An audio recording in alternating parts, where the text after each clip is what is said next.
Bonjour à tous, on se retrouve pour une espèce de vlog, on va dire. Oui, c'est un peu ça. Je vais juste vous présenter la nouvelle table de bench pour la chaîne Texama, qui va nous servir à faire tous les tests, vraiment.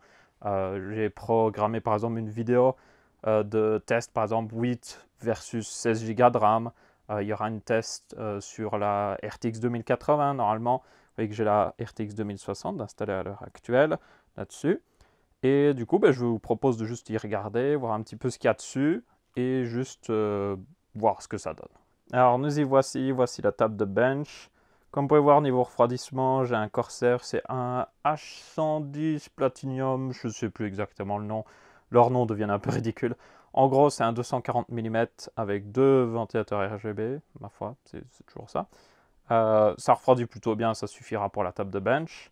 Alors par contre, les branchements de ce refroidissement sont juste horribles. Comme vous pouvez voir là, c'est juste genre, il y a 3 câbles qui sortent de la pompe, plus un quatrième. Le quatrième, c'est le câble USB qui doit aller justement à l'intérieur du PC. Je ne sais pas si vous pouvez le voir ici, il fait peut-être un peu sombre, malheureusement. Le seul objectif que j'ai de stabiliser n'a pas la meilleure ouverture, on va dire, d'aperture, donc je manque un petit peu de lumière, mais c'est pas trop grave. Donc ça, ce sera le refroidissement CPU.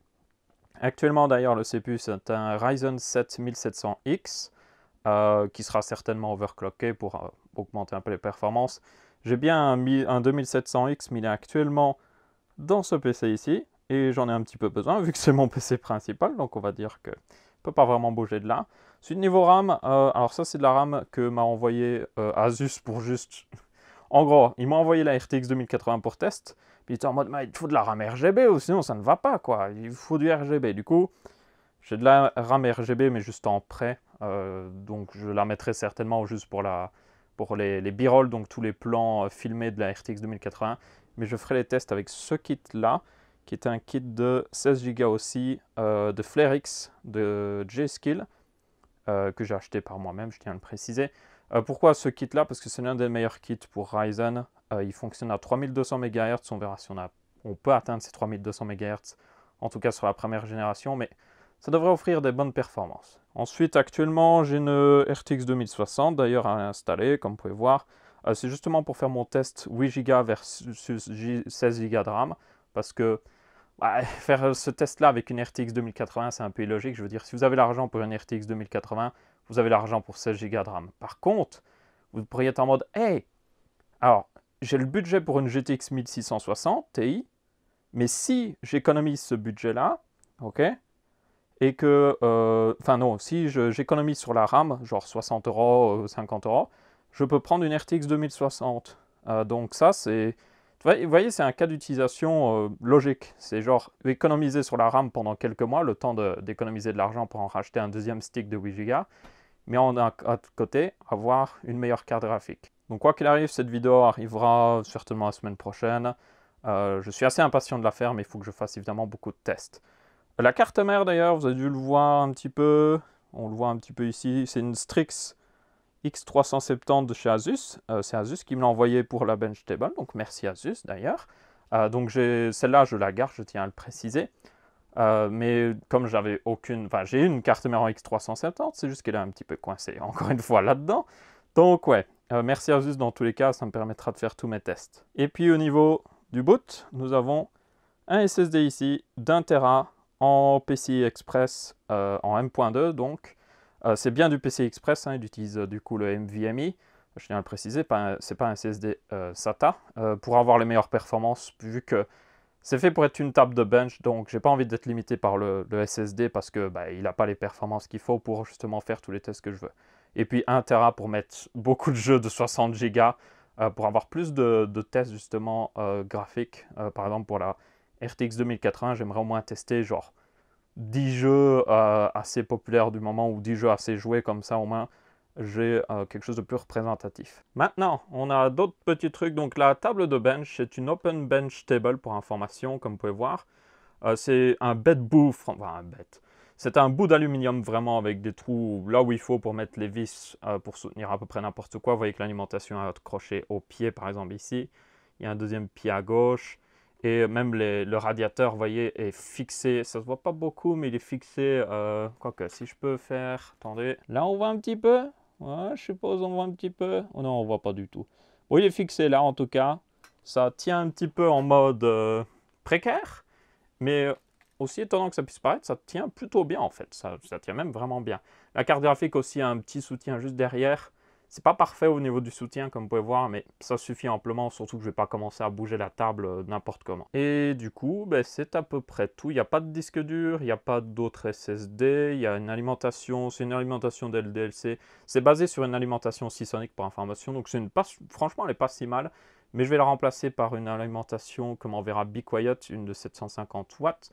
Ce sera en partie pour tester plus les alimentations Be Quiet, même si j'en ai déjà testé une, notamment. Oh, il va me falloir la lampe. Mettons la lampe. Plus de lampe, plus de lumière. Voici mon PC de stream qui manque une carte graphique actuellement, vu que la carte graphique est sur la table de bench. Vous pouvez voir qu'il y a une alimentation Be Quiet et aussi une carte Avermedia. Donc je veux juste en gros tester un petit peu les alimentations que je mets souvent dans les configs de la semaine. Après, je ne suis pas vraiment spécialisé, on va dire, test d'alimentation, donc je tiens vraiment à le préciser.